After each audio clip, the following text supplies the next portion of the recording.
Behavior settings, scripts, and situational order. Why the same person behaves differently in different places. Imagine an ordinary bus stop. There may be little more than a sign beside a patch of pavement. Several strangers are waiting. One person looks repeatedly in the direction from which the bus should arrive. Another stands closer to the curb. Someone sits inside the shelter. A passenger checks a phone, then looks up whenever a large vehicle approaches. People maintain loose distances from one another. They do not form a perfect queue, but they remember roughly who arrived first. Then the bus appears. The waiting group changes immediately. People stand, phones disappear into pockets, baddies are left-turned toward the expected stopping point. Passengers inside the bus move toward the doors. Those outside step closer, then move back slightly to allow others to exit. Someone asks whether this bus reaches a particular destination. A passenger validates a ticket. Others search for seats, hold a rail, or move farther inside. A person with a stroller looks for the accessible entrance. An older passenger scans for a place to sit. Nobody has directed the whole sequence. No single person announced, "Now stand, now approach, now allow passengers to exit, now board, now validate, now move inward." Yet a collection of strangers coordinates a surprisingly elaborate pattern of behavior. They do so because they recognize the situation. They know, with varying degrees of confidence, what kind of place this is, what normally happens here, which roles are available, and what is likely to occur next. The bus stop does not merely contain behavior, it organizes behavior. This lecture examines how places become connected to recurring patterns of action. Its central argument is, urban environments do not merely offer isolated possibilities for action. They organize recurring systems involving people, objects, roles, expectations, and time. The same individual behaves differently in a library, market, stadium, classroom, playground, hospital corridor, and bus stop. This does not necessarily mean the person has changed beliefs, personality, or values. The situation has changed. Different actions become relevant. Different rules become active. Different objects demand attention. Different roles become available. Different forms of conduct become intelligible. A person who speaks loudly at a football match may whisper in a library. Someone who avoids strangers on a sidewalk may ask a stranger for directions at a station. A child who runs through a playground may stop at the entrance to a classroom. A driver who behaves competitively in traffic may become highly cooperative while joining a queue inside a shop. Human behavior is not simply carried unchanged from place to place. It is reorganized by situations. This idea has deep roots in psychology and social science. Kurt Lewin expressed it with a famous formulation: behavior is a function of the person and the environment. The formula is often written as B equals F, P, E. Lewin was not claiming that people are passive products of external forces. He was rejecting explanations that locate behavior entirely inside the individual. To understand what someone does, we must examine both the person and the psychological field in which action occurs. This is especially important in cities. Urban discussions regularly explain recurring behavior through character. People are impatient. Drivers are aggressive. Passengers are inconsiderate. Young people are disorderly. Residents do not care about public space. These explanations may occasionally contain part of the truth, but they often stop inquiry exactly where it should begin. What situation are people entering? What actions does it organize? What does it reward? What does it make difficult? Which roles does it assign? What conflicts does it repeatedly produce? A city can manufacture predictable behavior and then blame individuals for behaving predictably. Roger Barker developed one of the most systematic approaches to this problem through the concept of the behavior setting. Thus, beginning in the 1940s, Barker and his colleagues studied everyday behavior in the small town of Oskaloosa, Kansas, which they called Midwest in their publications. Rather than bringing participants into a laboratory and isolating individual variables, they observed people in the ordinary environments of community life: schools, shops, churches, meetings, sports events, workplaces, street corners. Barker wanted psychology to examine behavior where it actually occurred. His approach was sometimes called ecological psychology, but it should be distinguished from James J. Gibson's ecological theory of perception. Gibson focused on information, perception-action relations, and affordances. Barker focused on stable patterns of collective behavior occurring in particular places and times. For Barker, a behavior setting was not simply a physical location. It involved a standing pattern of behavior connected to a particular milieu. A classroom lesson, football match, council meeting, religious service, or shop transaction can function as a behavior setting. Each contains a relatively organized pattern. Certain participants are present. Certain objects matter. Actions occur in recognizable sequences. There are entrances and exits. There are boundaries. The setting begins, continues, and ends. The same physical room can contain different behavior settings at different times. A school hall may host an examination in the morning, a meal at midday, a rehearsal in the afternoon, and a public meeting in the evening. The walls remain the same. The chairs may remain the same, but the organized activity changes. Conversely, similar behavior settings can occur in different physical locations. A class can meet in a classroom, park, museum, or online space. The physical arrangement matters, but the setting cannot be reduced to architecture. It consists of the relationship between a recurring activity and its material temporal environment. Barker used the term synomorphy to describe the fit between behavior and milieu. A setting is synomorphic when its physical arrangement corresponds to the pattern of action occurring within it. Consider a traditional classroom. Desks face the front. A board occupies a visible wall. The teacher has access to a focal position. Students can see the teacher, and often one another, only partially. The layout supports attention toward one source, turn-taking controlled from the front, and limited movement during instruction. The furniture does not mechanically cause teaching, but it fits a particular program of classroom behavior. Change the arrangement into a circle, and the setting supports different relations. Participants can see one another. The distinction between front and audience weakens. Discussion becomes easier. Authority does not disappear, but it is spatially reorganized. Synomorphy is useful because it directs attention to fit. Does the setting's material environment support the behavior expected within it? A bus stop expects passengers to wait, identify an arriving vehicle, board safely, and obtain information. But the sign may be invisible. The pavement may be too narrow. The shelter may block the view of approaching buses. The boarding point may be occupied by parked cars. Route information may be absent. The setting still has a behavioral program, but the milieu does not support it well. Passengers must compensate. They step into the road to see. They ask one another for information. They run toward a bus that stops unpredictably. They block the sidewalk while waiting. They enter through whichever door becomes reachable. What appears to be disorganized passenger behavior may be the visible result of poor synomorphy. The expected sequence and the physical environment do not fit. Barker also emphasized that settings possess a degree of autonomy from the particular individuals who enter them. A shop continues to organize customer and staff behavior, even as customers change. A football match maintains recognizable roles, even when played by different teams. A school lesson persists across generations of students. Individuals bring personality, history, and intention, but the setting already contains positions waiting to be occupied. Teacher, student, customer, cashier, driver, passenger, patient, visitor, speaker, audience, pedestrian, security guard. These roles do not determine every action. They organize expectations. A passenger may expect the driver to stop at designated locations. The driver may expect passengers to board promptly. A customer may expect the cashier to process payment. The cashier may expect customers to form a queue. When someone acts outside the expected role, others must interpret what is happening. Is the person confused? Are they refusing the rule? Are they performing another role? Do they need assistance? The setting provides an initial grammar for reading behavior. Behavior settings also contain programs. A program is the organized sequence of activity through which the setting operates.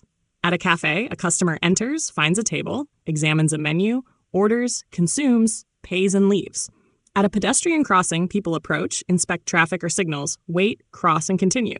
At a public meeting, participants arrive, take positions, listen, speak, respond, and eventually disperse. The sequence may vary, but it is not random. A newcomer can often infer the program by observing others. This connects behavior setting theory with the concept of scripts. In cognitive psychology, a script is a structured expectation about how a familiar event normally unfolds. Roger Schenck and Robert Abelson used the restaurant script as a classic example. A person entering a restaurant expects a sequence involving seating, ordering, eating, and payment. Not every restaurant follows the same sequence. Some require payment before eating. Some use table service. Some require customers to collect food from a counter. The general script helps a person act, while local cues specify the variation. Scripts reduce cognitive work. We do not need to solve every familiar situation from the beginning. We carry organized expectations about what usually happens next. This makes coordinated life possible. Imagine having to discover the concept of queuing every time you entered a shop, or determine from first principles what a green pedestrian signal means at every intersection, or renegotiate the meaning of a bus door each morning. Routine settings allow past experience to guide present action. Scripts direct attention. At a bus stop, people attend to route numbers, approaching vehicles, doors, and boarding movements. At a restaurant, they attend to menus, servers, tables, and payment signals. At a playground, children attend to movable materials, play structures, other children, and opportunities for interaction. The physical environment contains far more information than anyone can process. A recognized situation helps determine what matters. Scripts also support prediction. A person waiting at a crossing expects the signal to change. A passenger standing near a bus door expects it to open. A cyclist approaching a familiar junction expects vehicles to turn from a particular lane. When expectations are reliable, action becomes smoother. When expectations fail, attention increases. A bus stops 20 meters beyond the marked stop. Passengers suddenly move. A door that appears to be an entrance is locked. People hesitate and search for another route. A pedestrian signal turns green while vehicles continue turning through the crossing. The formal script says proceed. The traffic movement says remain defensive. Script failure is therefore behaviorally important. It creates uncertainty, delay, and additional cognitive work. The person must stop relying on the ordinary sequence and begin diagnosing the situation. What is happening? Which rule applies? What will others do? Can the visible signal be trusted? Who has priority? This connects scripts with the earlier question of vigilance. A predictable setting allows attention to remain relatively broad. An unreliable setting demands monitoring. People can follow familiar routines only when environmental cues and other participants behave with sufficient consistency. But a script is not the same as a behavior setting. A script refers primarily to organized knowledge or expectation carried by the participant. A behavior setting refers to an organized pattern existing in the public world connected to a particular milieu. The two perspectives answer different questions. Script theory asks, what does the person expect to happen? Behavior setting theory asks, what recurring activity is organized here? The distinction matters because a person can bring the wrong script. A visitor may approach a bus expecting passengers to enter through the front door, while the local system uses all-door boarding. A customer may wait for table service in a self-service cafe. A pedestrian may expect vehicles to yield at a marked crossing, because that is how the setting operates elsewhere. The physical place and the person's learned expectations do not align. Ambiguity often occurs at transitions. Entrances, exits, thresholds, and interchange points are where people must identify what setting they are entering and which script now applies. A station entrance changes the pedestrian from someone crossing a public sidewalk into a passenger navigating a transport system. A school gate changes a street into an arrival setting involving children, caregivers, staff, vehicles, and schedules. A market entrance changes the expected relation between movement, browsing, and social interaction. Good transitions communicate the change. Paving, signs, doors, lighting, sound, spatial enclosure, and the behavior of others help the newcomer understand what happens here. Poor transitions leave users guessing. Is this door public? Does this path continue? Where does the queue begin? May bicycles enter? Is payment required before or after boarding? Can someone wait here without blocking movement? A city full of ambiguous thresholds forces people to spend attention decoding basic situations. Goffman approached situational order from another direction. Rather than beginning with large institutions or individual personality, he examined encounters. What happens when people become physically present to one another? How do strangers coordinate? How do they signal intentions? How do they avoid embarrassment? How do they repair small disruptions? Goffman called this domain the interaction order. Public life depends on countless small practices through which people make one another's behavior intelligible. A pedestrian slightly changes direction to show which side they will pass on. Someone waiting at a doorway steps aside to signal that another person may enter first. A passenger places a bag on a seat, creating a temporary claim. Another person looks at the bag and then at its owner, silently requesting space. A person arriving late at a meeting enters quietly and chooses a seat near the door. A stranger asks, "Is this the queue?" And immediately converts a loose collection of bodies into a socially recognized sequence. These actions are minor, but urban coordination would collapse without them. People do not merely follow rules. They display to others what they are doing. They show that they are waiting rather than loitering. They show that they intend to cross. They show that a seat is occupied. They show that they have recognized an apology. They show that they understand the local order. Goffman distinguished between focused and unfocused interaction. Focused interaction occurs when people openly sustain attention toward a shared activity, as in a conversation, game, or meeting.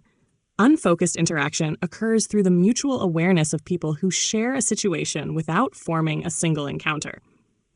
People in a station concourse may not speak, but they continuously adjust to one another's trajectories, speed, and spacing.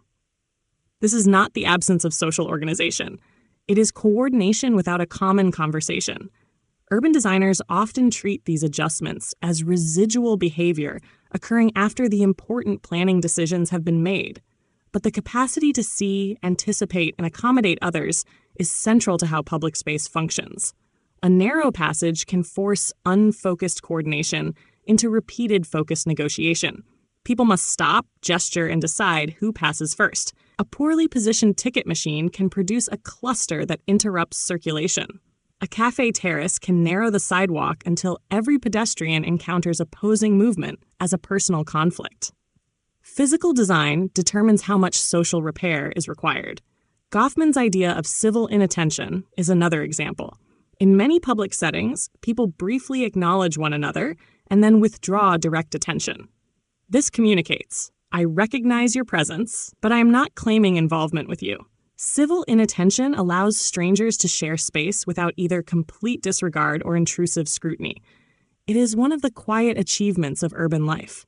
But it depends on context.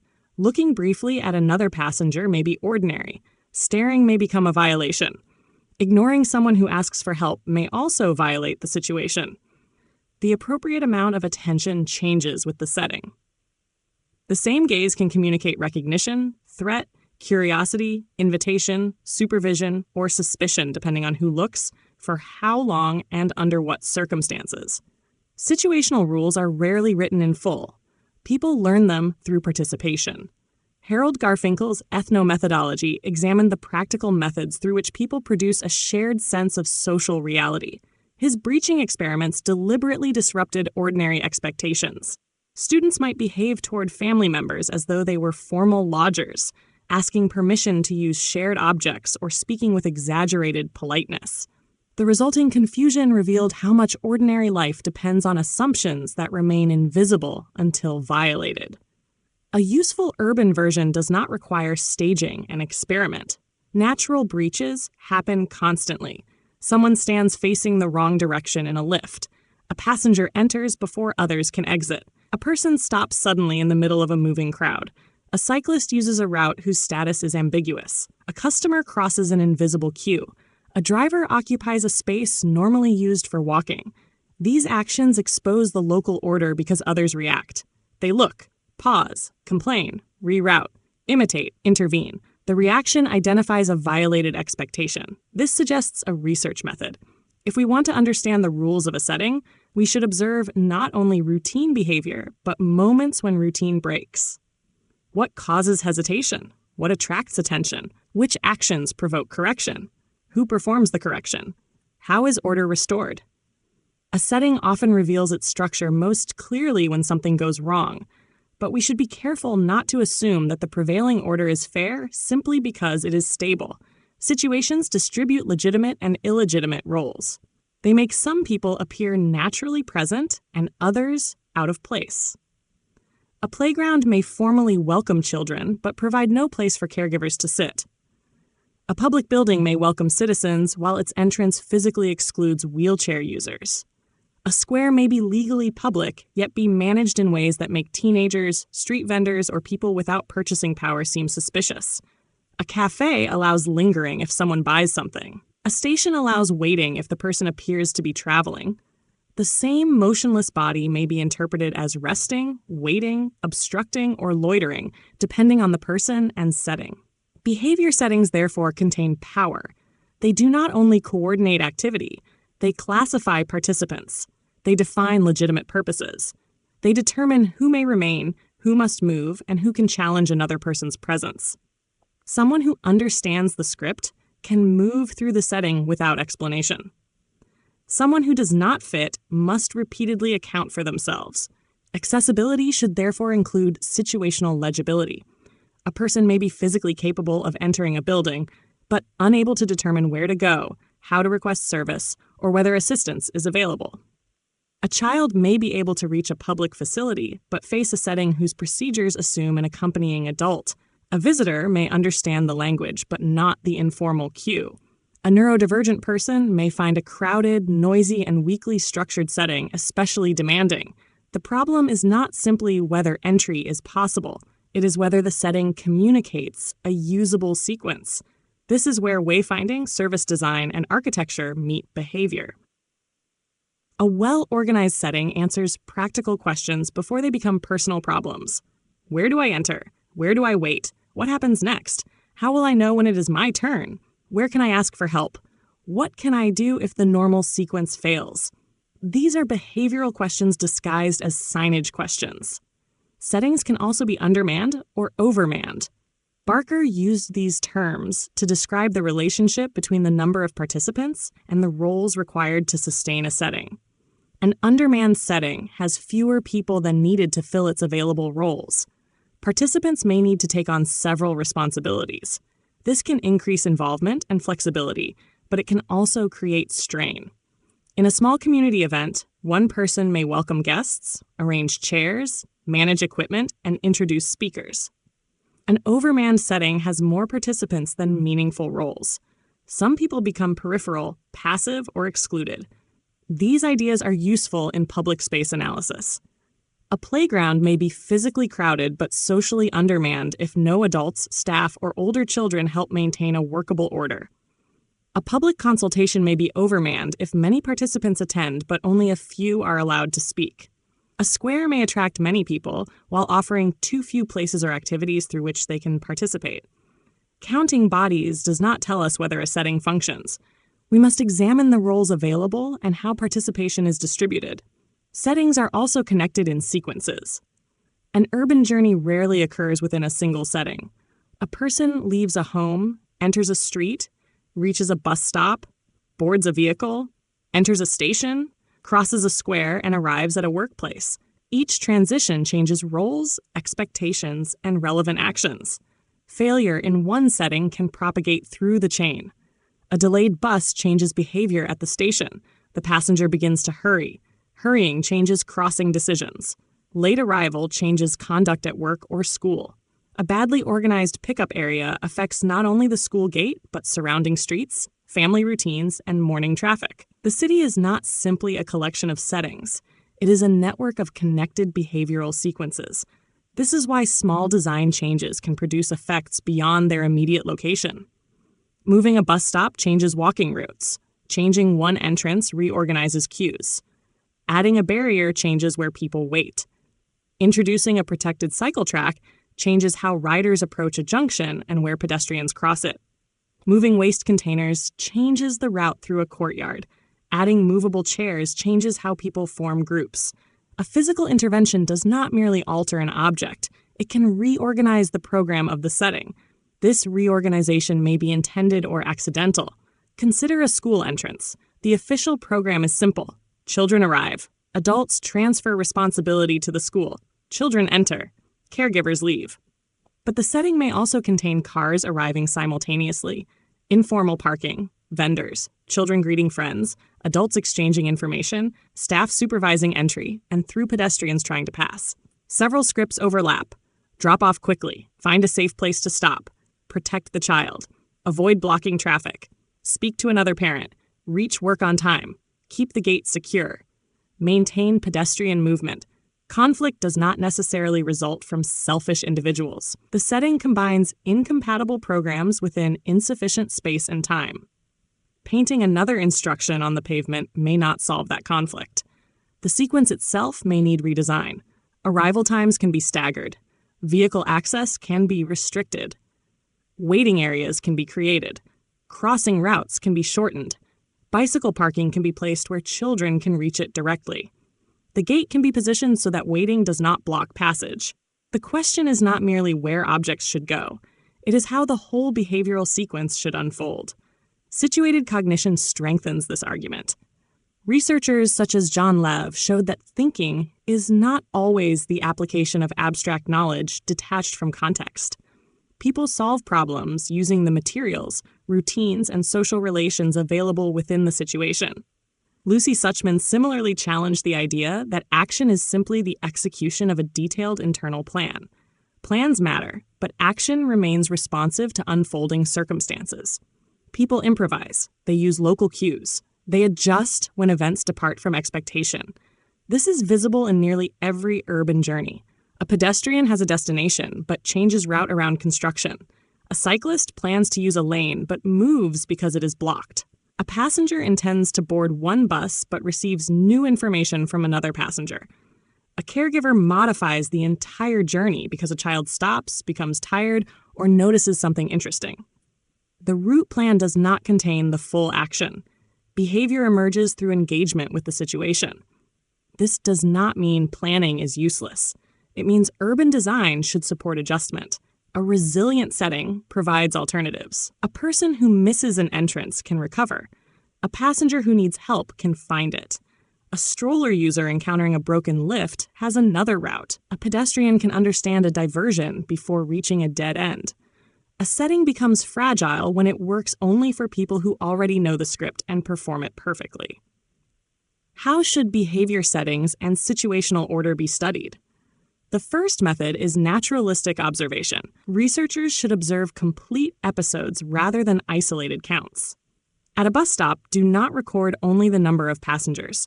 Record how they arrive, position themselves, seek information, react to the bus, allow others to exit, board, and disperse. The sequence is the object of study. The second method is setting mapping.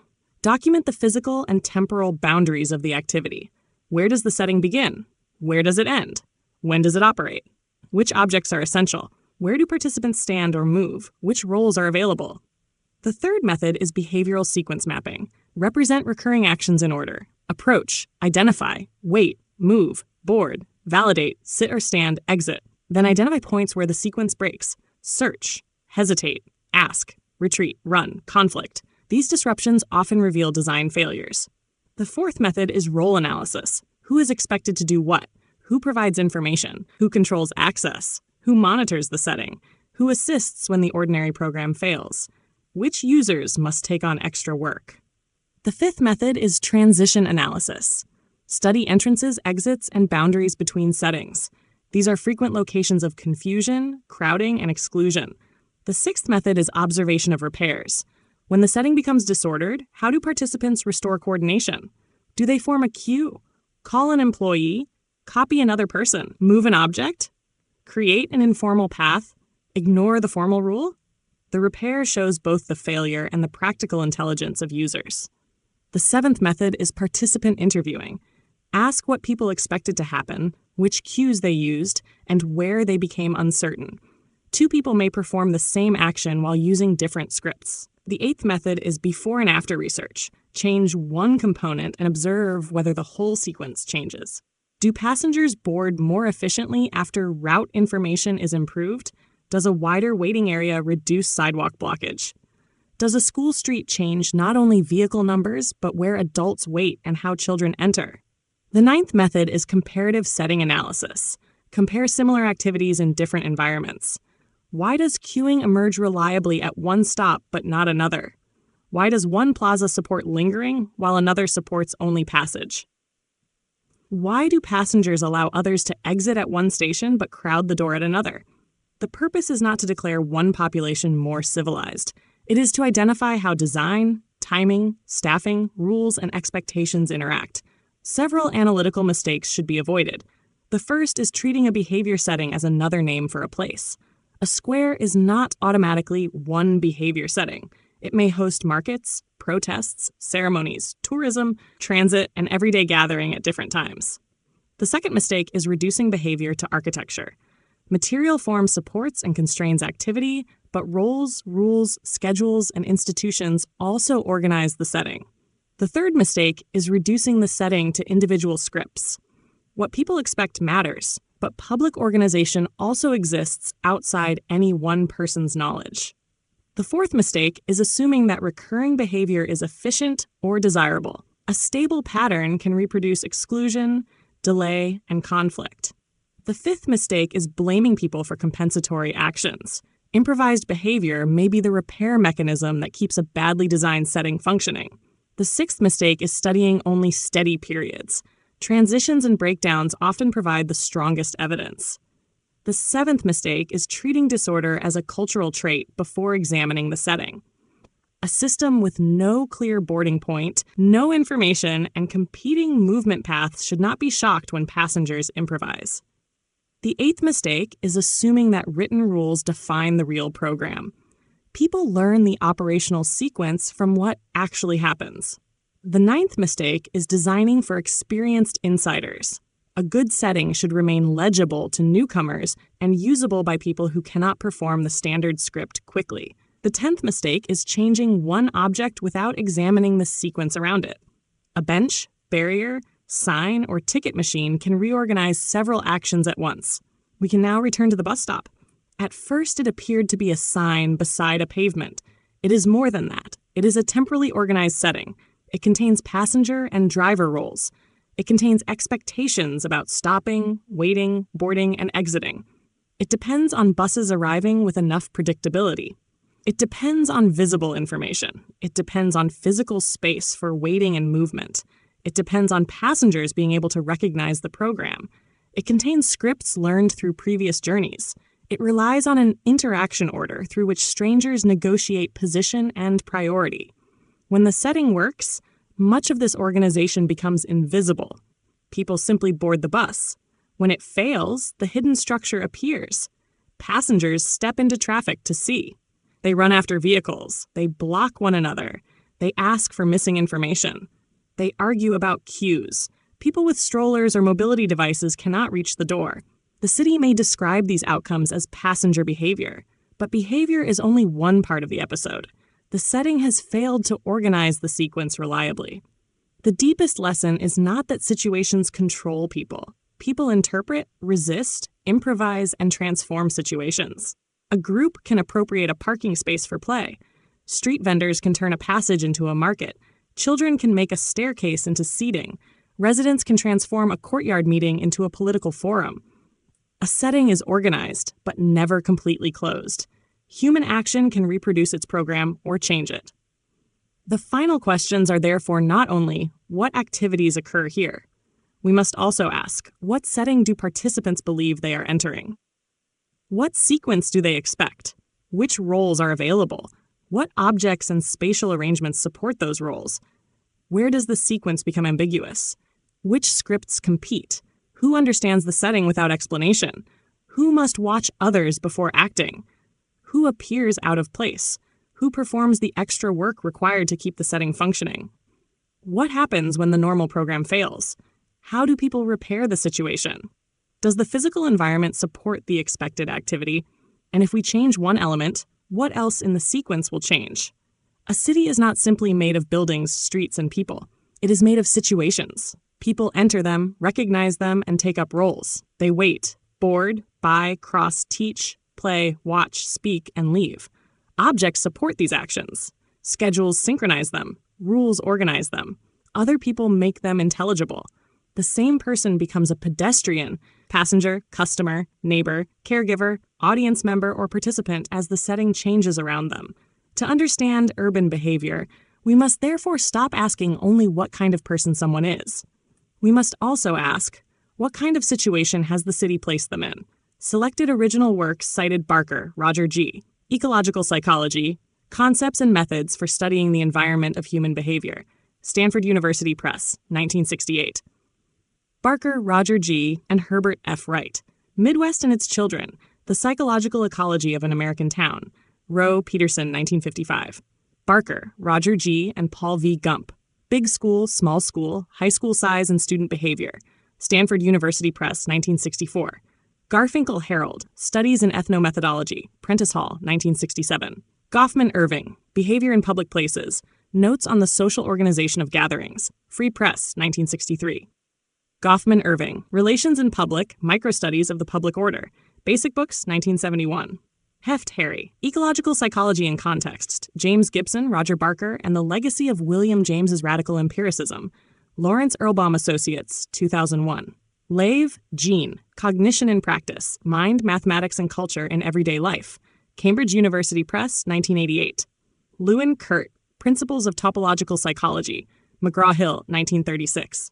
Schenck, Roger C., and Robert P. Abelson. Scripts, Plans, Goals, and Understanding, an Inquiry into Human Knowledge Structures, Lawrence Erlbaum Associates, 1977.